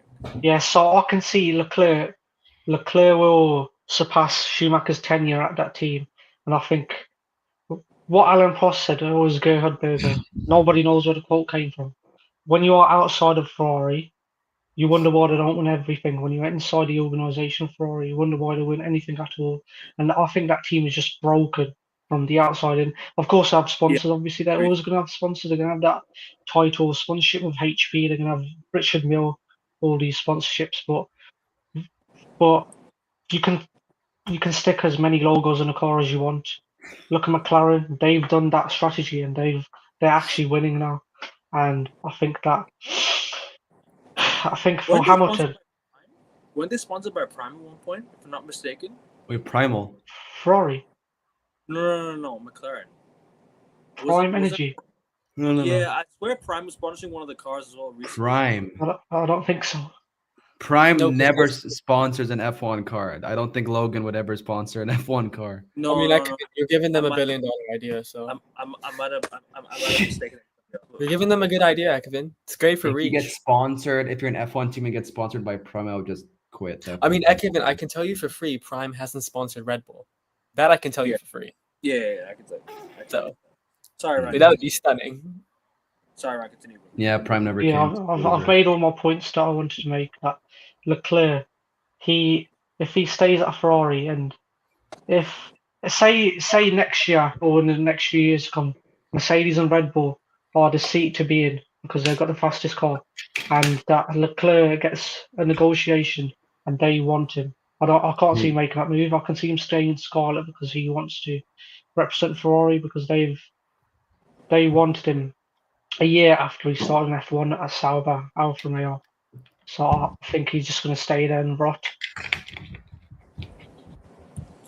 But yeah, predictions, lads. Want to get to predictions now? So what we do is we have top 3, and the outsider chance to finish in the podium, or outsider chance to maybe win the race. I like so 4 drivers. So top 3, and an outsider chance. Rand, since your debut, I'll let you go first. Yeah. Verstappen first. Oh. And then Piastri second, Norris third. And then from my outside, I'll put Russell. Yeah. No, from my outside, I'll put Leclerc, actually. Leclerc. Yeah, wow. Fair enough. Liam, next. You go next. Lando, Max, Piastri, and then for outsiders, Russell and Leclerc. One driver. Only one. Damn. Let's pick one. I know he's going to go for Russell. Actually, no, never mind. Lando, Piastri, and Max, and George Russell. Yeah, I don't see why not. George Russell. Augustia? Lando. My gut, my instinct tells me Max is good.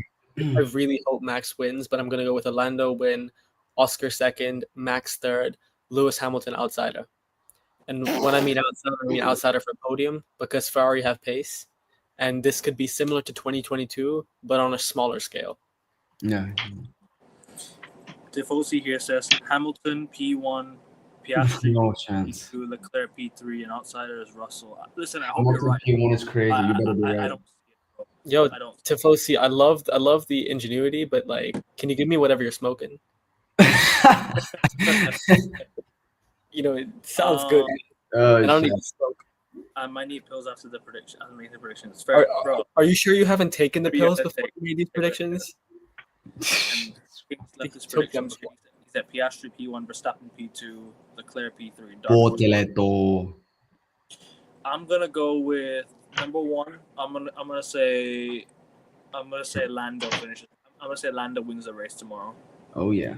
Because the way he ended the qualifying kind of giving me a viewpoint on how tomorrow's race went. Yeah, that is showing his presence that he went from nearly being knocked down Q2 to being second, missing out pole by 700. I think it's the We're bringing up McLaren, boys. Yep. There we go. I'm so confused. I'm so sorry. Liam is cheering a Lando win.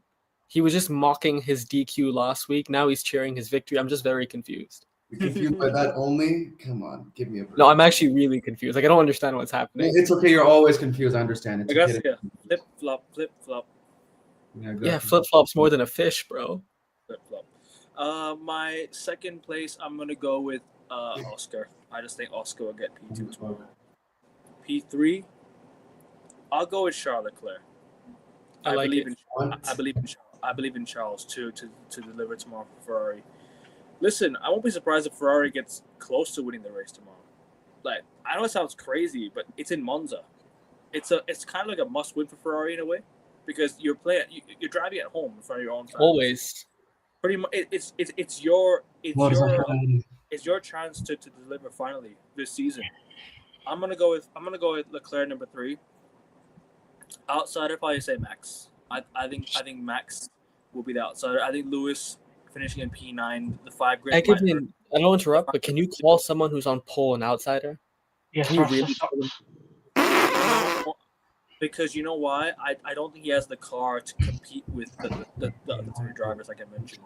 I don't think he's got the pace compared to the other 3 drivers. Because like I mentioned, Lewis Hamilton's P9 might hurt him. Because the 5 grid penalty might hurt him. It might not give him the chance to finish in the top 4. Listen, I hope I'm wrong. I hope Lewis gets there. Look at Tifozi's comment. He's thinking Verstappen and Norris crash. Sorry to interrupt. Do you think anyone's going to go on a one-stop tomorrow like last year Leclerc did? I think this race is a one-stop the right strategy. That's all I'm going to say. I'll tell you who'll go on a one-stop. This is not a prediction. It's a spoiler. It'll be Oscar Piastri. If he can't make the early on, he'll be on a one-stop. Hard though. Yeah. I think it'll be him. How many laps is tomorrow's race again? Like 50-something laps? 57 or something? I don't know. How many laps tomorrow for the race? I think it's 57 or 54, like Liam said. I'm not sure, to be honest. I'm more... 50... I don't. But the race distance is always the same, so to me it's... Anyone in the chat, if you man in the chat...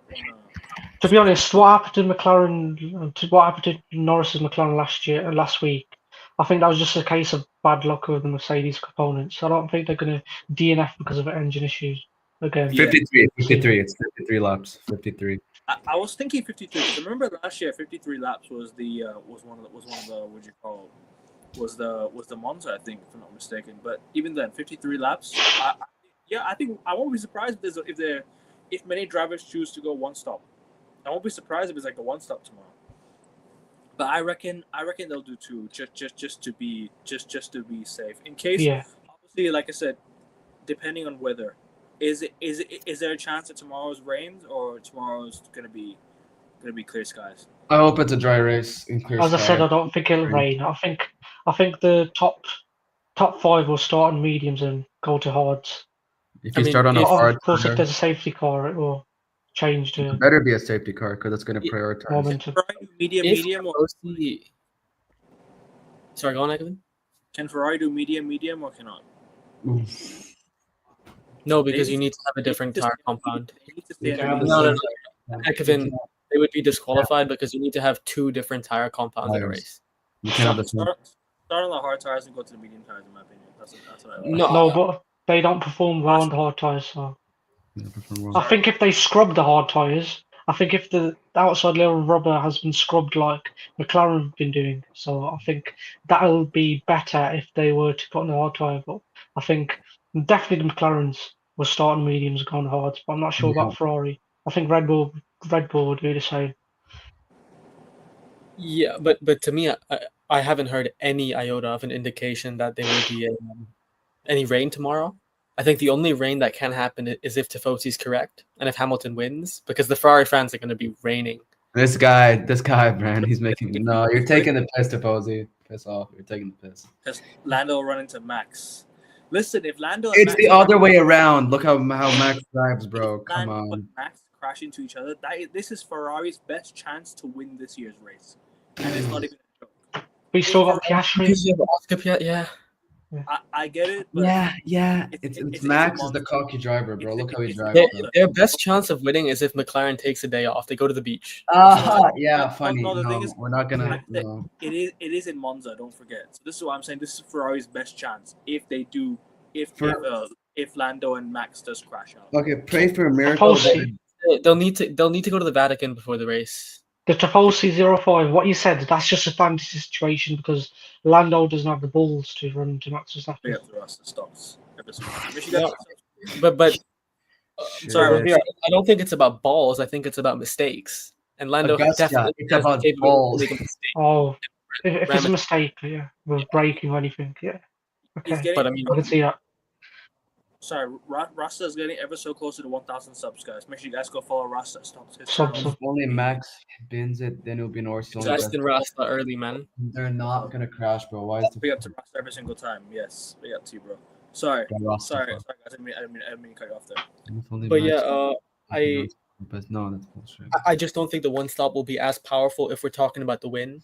Because that, like I said, the pace delta, the difference between McLaren and everybody else is so astronomical. But Augustia, I do need to ask you real quick though. Actually, sorry, Liam, go first. Man. No. I don't know. Something else. You're just mocking me, bro. I was just gonna say, how many laps do you think the drivers will go until they make their first pit stop, first and only pit stop? Because it could be, because don't forget, if the tires change, if they change the tires, one stop strategy is the race. If they change it, let's say after I agree. Straight after 18 laps. No, 18 laps, that's way too early. Yeah, I'd say lap 15 to 20. Then that's what I'm thinking. Maybe it's 2 stops. If there's a driver that changes after 18, it'll be 2 stops. I think if they're gonna do one stop strategy, in my opinion, you should wait till I think you get to about 20, 25 laps or 28 laps, so around there, around that estimate. What I'm trying to say. That's what I think. It would be early on. It'd be like right off the 10, maybe even earlier, like early 10s to late 10s. That'd be your first stop if you're doing a 2-stopper, and then if you're doing a 1-stopper, it'd be. I agree with you, Ekevin, after 18, something like that, probably. And yeah, King, I 100% with you as well. Verstappen's had 5 poles this year. He's only been able to convert one of them into a win. So call it delusion or whatever, but I think he's still going to win the race, as AK said. I think absolutely he can win the race, and if he has a good start, he will win the race. Yeah. The only problem, I just think that pace delta is like unparalleled. I'm sorry. But as in Miami, the McLaren suffers in straight line speed. It's not perfect per se, so there's still that little bit of time. Monza's a bit better for overtaking, though, isn't it? Yeah, there's more space to overtake. The temple of speed. Do you think Piastri's going to lunge into Norris like he did last year in turn 1? I mean, lap 1. No. I don't think it's last year. No, because it'll be exactly the same as was it?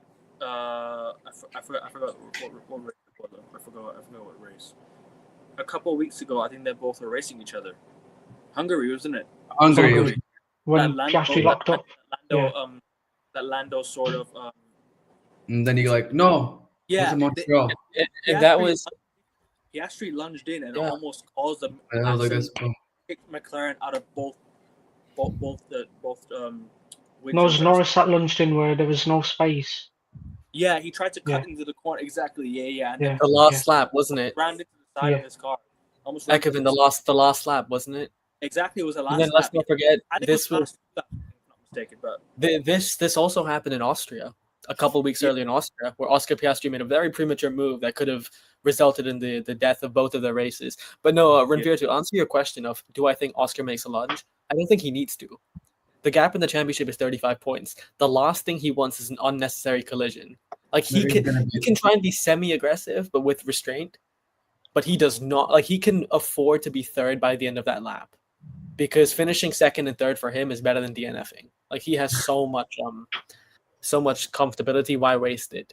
And if it finishes in the grid order, like Verstappen first, Norris second, Piastri third, Norris only gains 3 points on him championship, so it's not worth it. But I think he's going to make that lunge because he wants to always one up Norris, and if he gets into, have you seen Google is a sponsor of McLaren, and they make Piastri and Norris do videos after the race. And did you see after Silverstone, Zach Brown was in the middle of the taxi with Norris and Piastri to either side of him? I think that's just good elite driver management, where the drivers are fighting for the World Championship and you're making them do silly little videos with a sponsorship. I mean, I don't know how you can make them do that, but that's a double-edged sword, right? Because on one hand, sure, it can you can get unnecessarily jokes, but you can also build cohesion, chemistry. So I don't know. I think that's why I call it good driver management. Yeah. But no, I mean, to your point here, if Oscar Piastri does go for an unnecessary and reckless lunge, then I don't know what Mark Webber is doing, because Mark Webber's his manager, and Mark Webber should really be telling him about discipline and balance here. That's when that driver experience should come into play. So Oscar, for your sake, from your perspective, don't do anything foolish or naive. You don't need to risk it.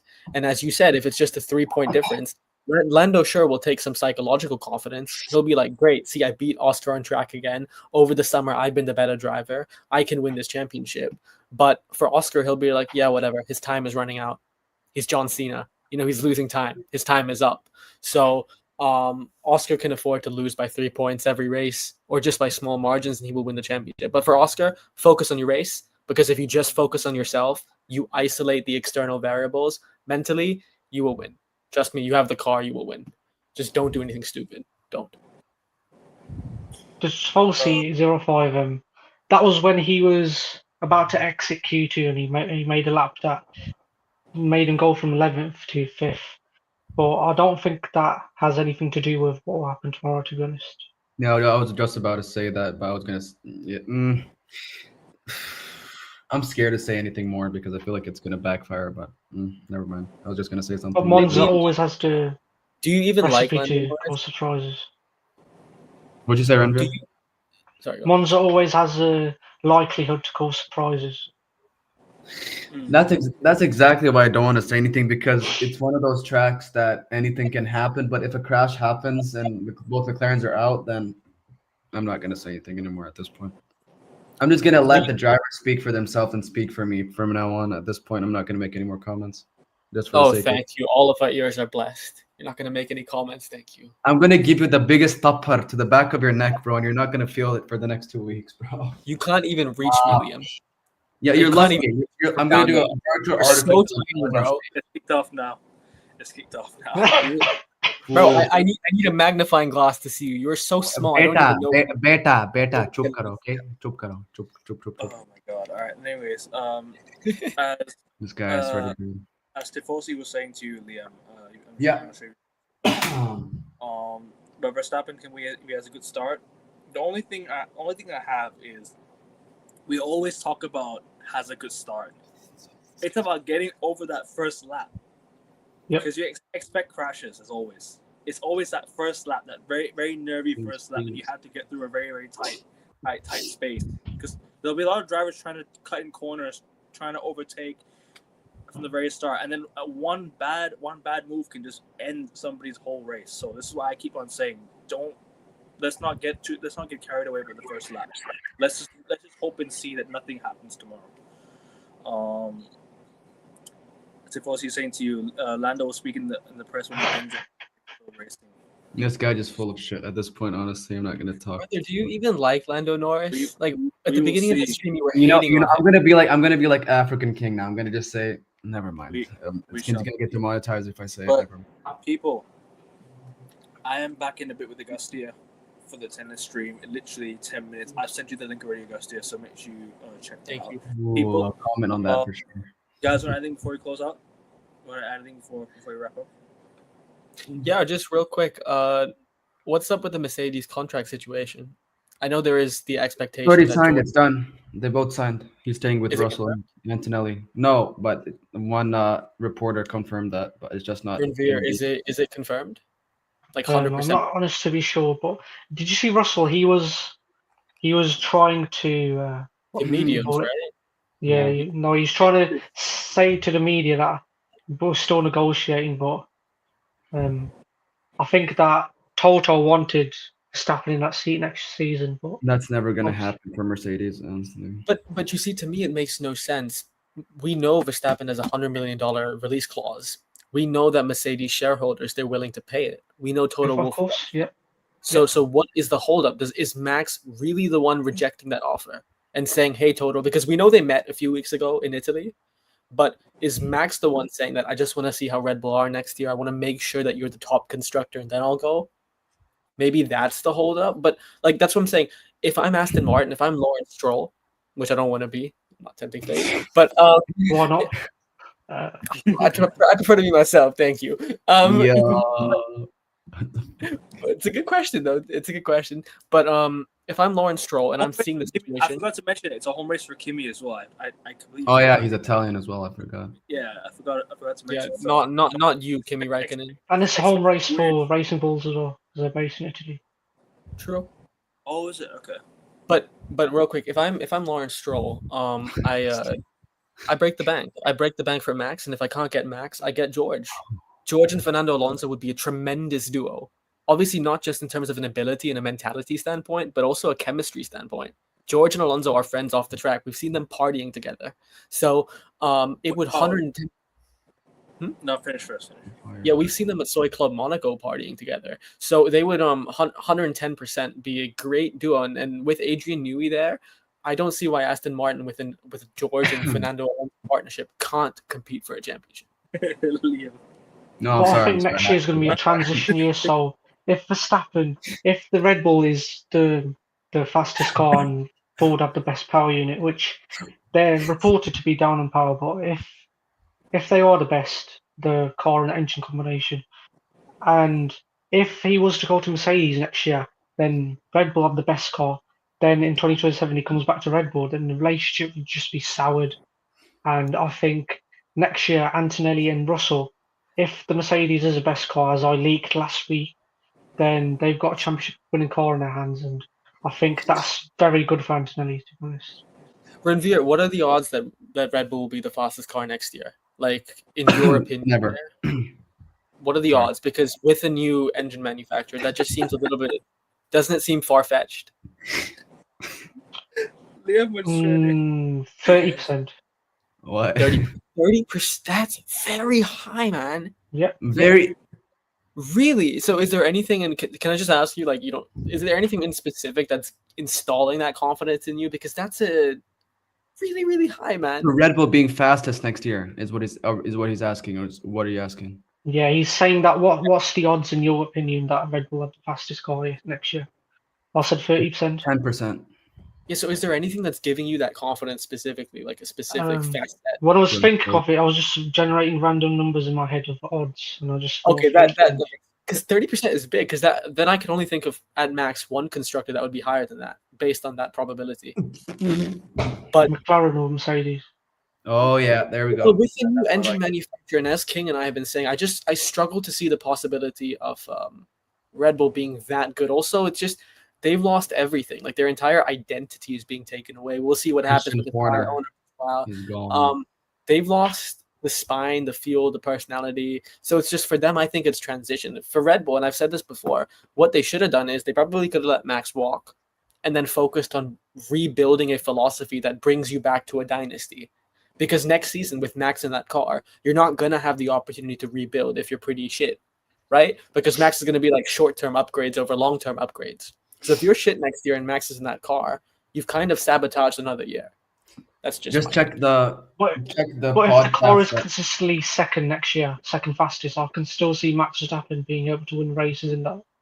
Oh, 100%. Then 100%. But it's a big gamble. Like we know, as you've leaked, as King and I have said throughout the show, as Ekevin has said as well here, as Liam has somehow said as well here, Mercedes are going to be the fastest. Mercedes are favorites, expected to be the fastest constructor. So it's just it's at this stage of your career, it's just really interesting that you want to stay with Red Bull for another year. But I hope it's just for the transition, and afterwards do the right thing. Because obviously we had reports of him wanting to leave in a few years as well, which is just, I don't know. Yeah. To go to GT3 or another team like Mercedes? No, I think a whole different motorsport. Le Mans.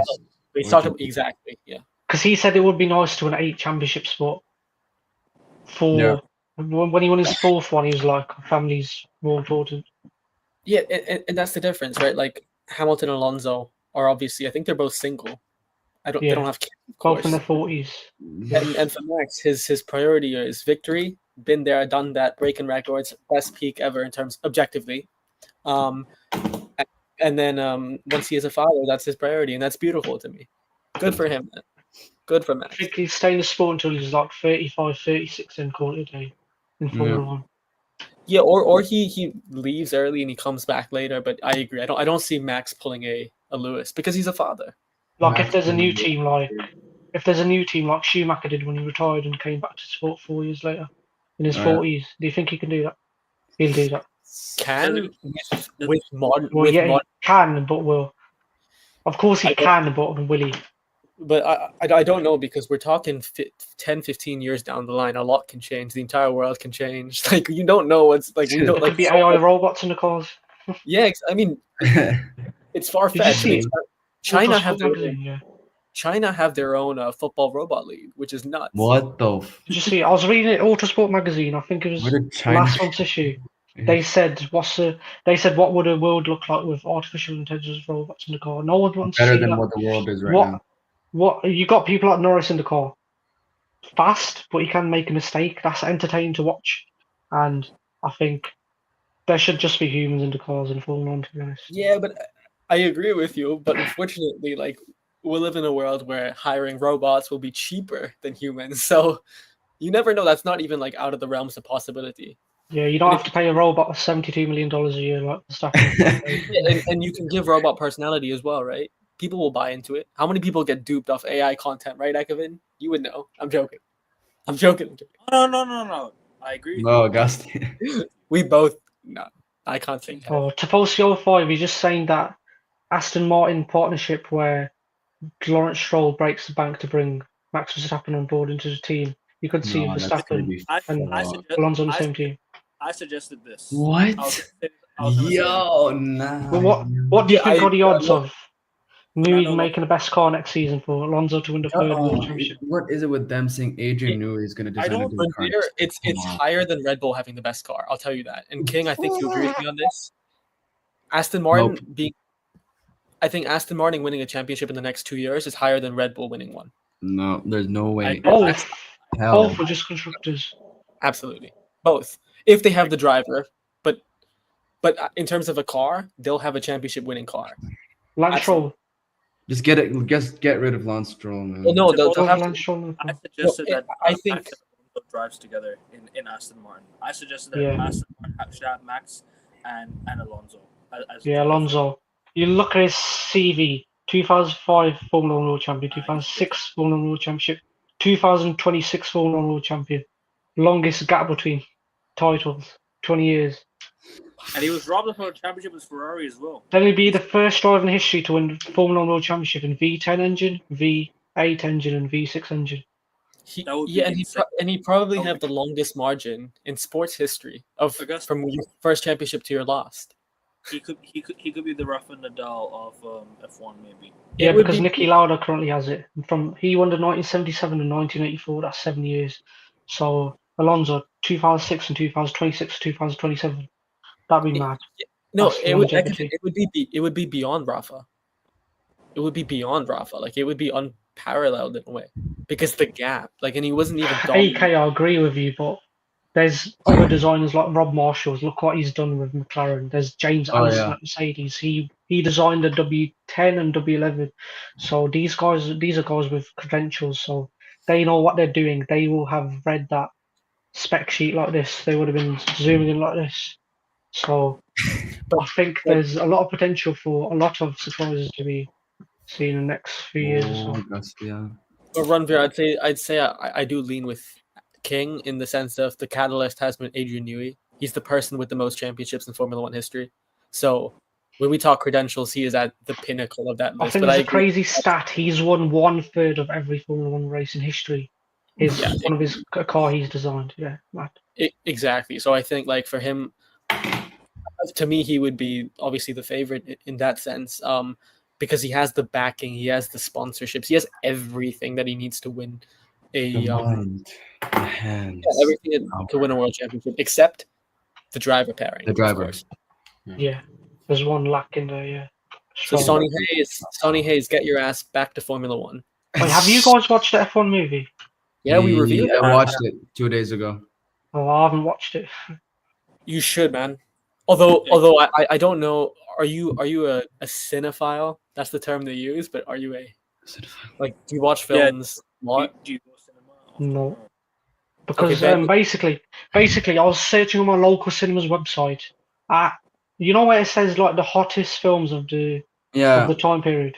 It wasn't on there, so I typed in F1, and the F1 movie, the final screening was on 31st August the other day, and that was when Liverpool were playing Arsenal, so I didn't watch it. Liverpool. They're still showing in Thailand, right? If I'm not mistaken. I don't know, but maybe for 2 more weeks. Ranveer, I can tell you that it's the highest grossing original film this year. That's because when I looked at the storyline, a retired driver comes out to help a young driver. I just thought it was just some Hollywood rubbish storyline. that it was just for newbies. Of course, there are certain plot points that are unrealistic, and there's a part of the film that, even the scheduling, for example, Formula One fans will raise an eyebrow and be like, "What is going on? Why is Spa towards the end of the season?" But and Monza early on, like it just doesn't make sense. But at the same time, I think it's worth watching because it's the closest. It's the closest thing from Formula One being translated to the big screen, and also it has the drivers and the team principals in it. Better than Drive to Survive. In my opinion, absolutely. I mean, Drive to Survive is inherently dramatized. The F1 film includes those narratives, but also a very storyline though, Augustia. Yeah, it's a very obvious storyline. Yes, Kai. But at the same time, like it was a reflection of Formula One. Like even the reporters, right? Rachel Brooks was the reporter. David Crofty was the commentator. Martin Brundle was the commentator. Yeah. Max, Lewis Hamilton, Fernando were acting in the film. Obviously, Toto Wolff had a very funny scene in the film. So I think it pays homage to us. I would 100% recommend you watching it. But of course, amplified for the Hollywood. Colton Herta. Makes sense. Oh, yeah. Facts. I agree with that one. Adrian Newey can't make a championship-winning car and is on the championship-winning team aim mentality. He's right. And, I mean, he can make a championship-winning car. Whether it wins the championship, that's the difference. It's the mentality, and it's about the team. It's not just about how they design the car. He's a good brain in the F1, but the problem is he's not gonna make a championship-winning car. He has the brains to make a championship-winning car, but I don't know if he can. Do you understand what I'm trying to say? Do you think just him can't make it on his own? Because at Red Bull, when they were dominant in ground effect era, he had people like Rob Marshall and Jonathan Wheatley. So, do you think he needs other senior executive people? Obviously, people like from Ferrari, Enrico Cardile and Mike Crack are in the Aston Martin team. But do you think he needs more firepower in other areas like aerodynamics or anything? Of course, 100%. That goes without saying. I mean, everyone needs a very robust and reliable and remarkable inner circle to win. I agree with you. But, like, I would have no one else but him at the helm of manufacturing my car. So I think he absolutely can do it with the cash and resources they have. No doubt about it. But, of course, they need a team. And the beauty is not any single Formula One team has the closest thing to perfect. Right? McLaren don't have the best driver pairing. Red Bull have the best driver, but they don't have the best structure at the moment. Mercedes probably will have the best engine. Aston Martin will probably have the best architect. So we have all the best elements spread across the grid. And you've got a brand new team coming as well, Cadillac, and then you've got Audi as well. Yeah, but after those two teams, I don't think any other team is going to come to F1. Then F1 a very good driver lineup too. Don't forget, they've also. Cadillac is so good. Checo Perez and Valtteri Bottas. Like a fan favorite sort of lineup. I'm trying to say that's what's gonna attract new fans, because when you first join the F1 scene, the first thing you need to do is gain followers and gain some fans. Bring favorites that have raced in recent time. That Checo Perez is a fan favorite. This Perez is going to bring a hell of a lot of money to the team as well. No, yeah, shit ton of money. And Valtteri Bottas being Lewis Hamilton's ex-teammate at Mercedes as well. So there's going to be some sort of. They've both got experience being in World Championship fights as well, winning constructors at Mercedes and Red Bull respectively. Bottas is likable as well. Big up. Big up, bro. New viewers. Colton Herta to F2 was always going to happen. I knew that was going to happen. Gabriel Bortoleto, I have no words for this guy. He's destroying Hulk in quality. But Ferris and dude, Kai, I gave him my flowers. That man is rookie of the year or in contendership with Isaac Hadjar. Thank you, bro. Colton Herta, he went from IndyCar to Formula 2. Do you think he'd have a shot at that Cadillac seat in maybe 3-4 years? In F1? Oh, absolutely.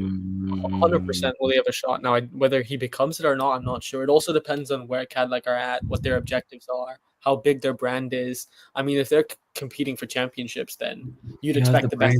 Dude, the team have the brains. In 3-4 years, Bottas and Perez will be 39-40, so I think he will have a seat because he's that young American buck. Yeah, for sure. But if they're competing for race wins and winning championships, like a new team to compete for championships in the No, first season. No one like hold me hostage for that. I'm not saying they're gonna do it, but in the event that happens, anything can happen. And Kevin, you mentioned the Catalyst commercial, your brand size, right? That's what also attracts drivers. Drivers first. If they're doing it on and off the track, then someone like a Max Verstappen would be interested, of course. Don't be surprised if they get points early on next season. I'm just gonna call it right now. Yeah, facts. Right now, don't be surprised if they pick up points early on. You know who they might bring back in a couple of years? Logan Sargent.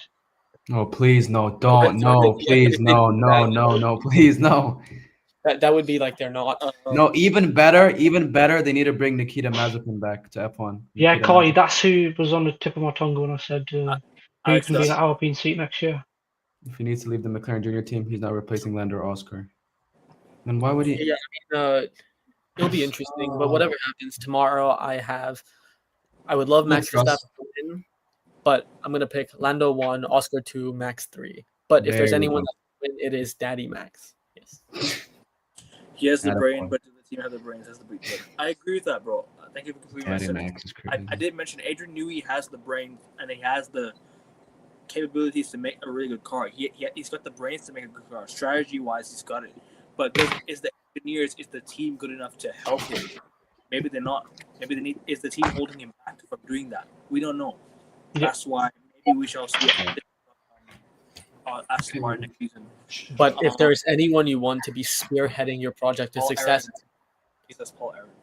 Yeah, let's get Jesse Pinkman. Let's get Jesse to Alpine. Here we go. What were you saying before that?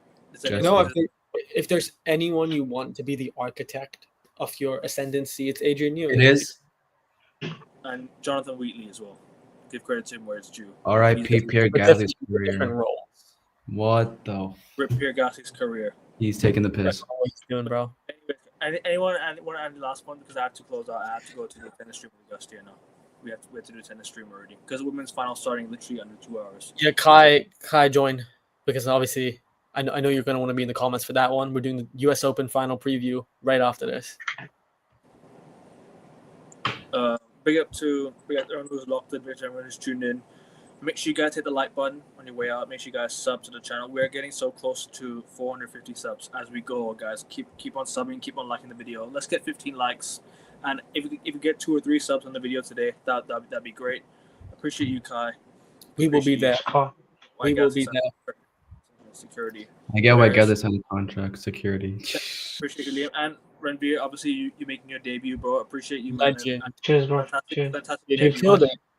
Good job, man. Yeah, you killed it, bro. And you'll be there for you could be there for the review tomorrow, right? You can the review tomorrow, yeah. Yeah, of course. Okay. Yeah, of course.